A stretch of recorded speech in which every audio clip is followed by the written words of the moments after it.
Have you ever felt misunderstood about a movie? Like you're the only one who sees it for what it really is. I mean, you see people out there liking the Wonder Woman movie or not understanding Primer. It's chaos. But I'm here to bring a little order to the movie world. I'm going to bring some deserved spotlight on a little underappreciated indie drama from the year 2005, known as Fantastic Four.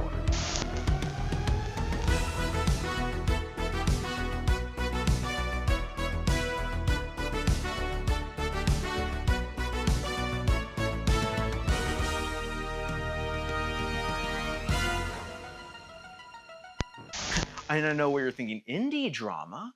But Disney owns Marvel, huh? But they wouldn't buy Marvel for another couple years when they started making their own movies, starting with Iron Man. They wouldn't buy Fox until eventually, whenever that happened. It was in the news. At the time, Marvel had split up their movie rights to a bunch of other places, and Fox managed to scrape together a couple characters, including Fantastic Four, starring Jessica Alba and those other people who were in it. And yeah, it does have a bright and colorful candy coating exterior of high octane action and amazing special effects, but what the soul of Fantastic Four really is the sense of personal identity in the early paparazzi era. You know, becoming instantly famous for doing basically nothing. You see, context is actually really important here because the year is 2005. TV executives, they didn't want to pay for things like writers, or directors, or actors. So what they did instead is strand a bunch of people on an island and make them backstab their friends for entertainment. Voted off the island. Sonya. The tribe has spoken.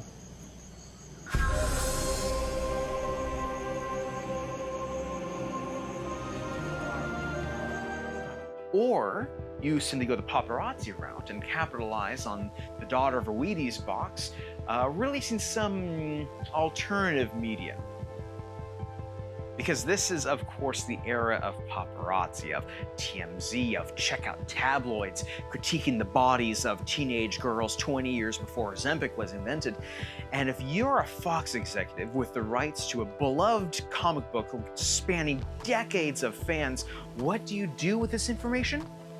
You make Jessica Alba blonde, of course. This is actually really important to understand because while other superhero movies were doing things like showing characters getting superpowers and then saving the day, stopping the bad guy, superficial things like that, Fantastic Four shows us what would really happen. You'd, cause an accident on the bridge, save people from the bridge, become famous, screw around, get followed by stalkers who publish your private moments for the world to see. Really, how they react to all of this chaos is the heart of the story. These might just be the most human superhero characters ever, and I'm going to prove it.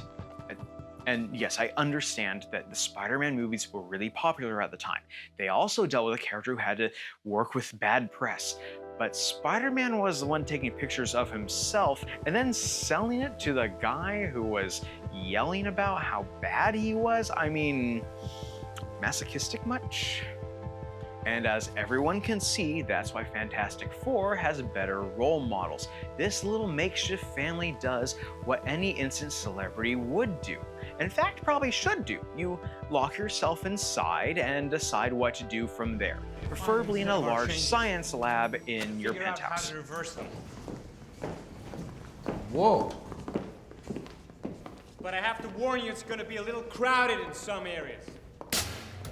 And really, what they're doing here is much deeper. They're deciding who they're going to be.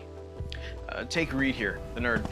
There's little to no consequences to his powers, and actually he even gets more work done. Plus, he's getting closer to his ex.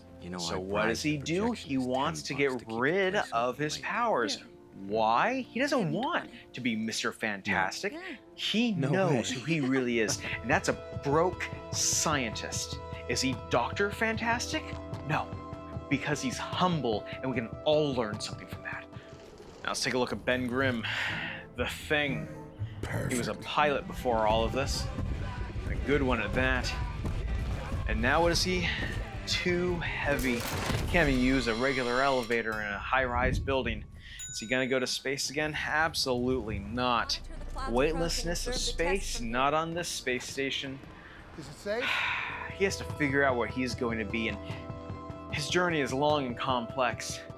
Also, people run and scream from him because they think he's some kind of monster.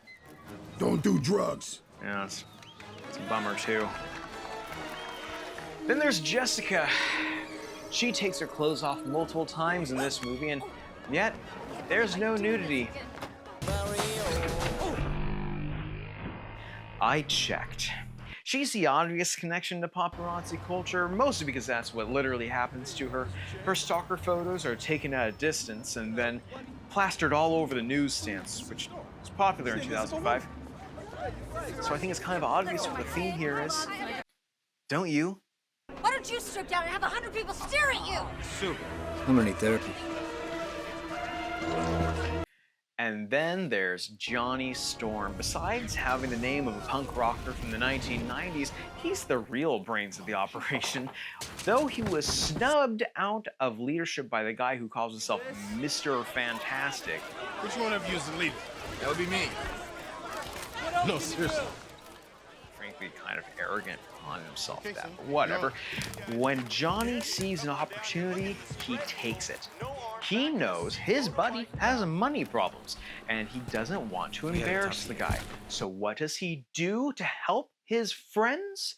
He uses his newfound fame to start a multimedia empire. He could have changed the world with his toys made by child slaves, but no, because he's humble.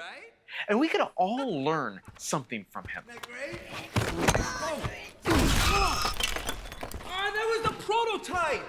Now let's compare all of this to Dr. Doom. And while I don't actually remember if he's a doctor in this version or not, it's been a while since I've seen the movie. I think he's a prince or something in the comics, but I don't know. He loves the spotlight. In fact, that's how we meet him. He has a giant metal statue of himself in the lobby of his giant building. Which, by the way, the metal statue bit, that's brilliant because it perfectly mirrors the ending of the movie, and that's some deep symbolism and brilliant foreshadowing. Look at me. I have a life in the face of $1 billion company. The thing about Dr. Doom is that not only does he want the spotlight, but he's earned it. See, he represents the old guard of Hollywood, the elites who worked their way up the ladder only to fall out of favor to a younger, more exotic brand of freak show. The only way you could have made this more poignant would be to cast an older actress, say someone over the age of 40, in his role.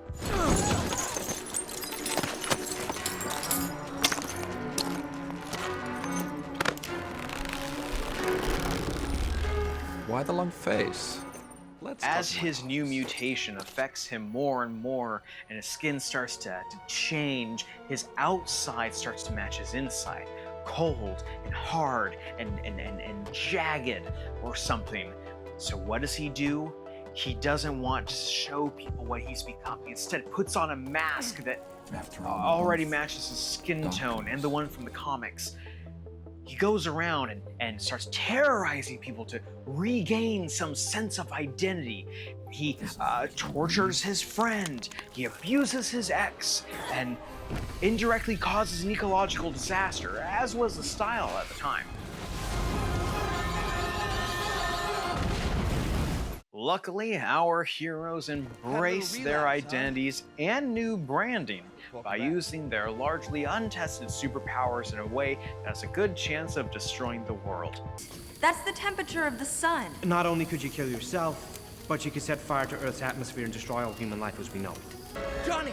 Supernova! I thought we agreed that was bad! But all goes well and they turn their mutual friend into a living statue in a way that I assume was an absolute nightmare, the consequences of which are never addressed again. Luckily, everyone's able to go to the party boat shortly after. Who arranged this, how, and who's funding it, we don't know. And because there is no J. Jonah Jameson in this universe, as he belonged to Sony at the time, no one can question their crimes against humanity. Reed then proposes to Jessica in a way that would be incredibly awkward for her to say no to, as she's currently stuck on the same boat as him. Johnny flies off and celebrates their new branding deal with the number 4. That was, of course, Fantastic Four from 2005, a wonderful little drama with a deeper insight into the human spirit. What can we learn from this? That the new movie has a terrifying baby. Absolute trash. I'm gonna stick with my creepy CGI hand from now on. Thank you very much.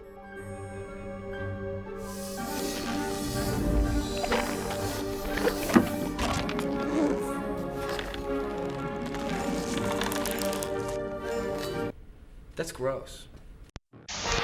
You can have the power of the Fantastic Four. It's clobbering time! With Thing Feet and Thing Hands, the earthquake and boom-shaking power of the Thing can be yours. I am the Thing! Turn up the heat. I am the Human Torch! With the Human Torch mask and gloves. Flame on! Loaded with the sounds and missile-firing action of the Human Torch. Yeah! Is Dr. Doom finished? Pizza! Dad! Thing Hands, Thing Feet, and the Human Torch mask and glove set, each sold separately.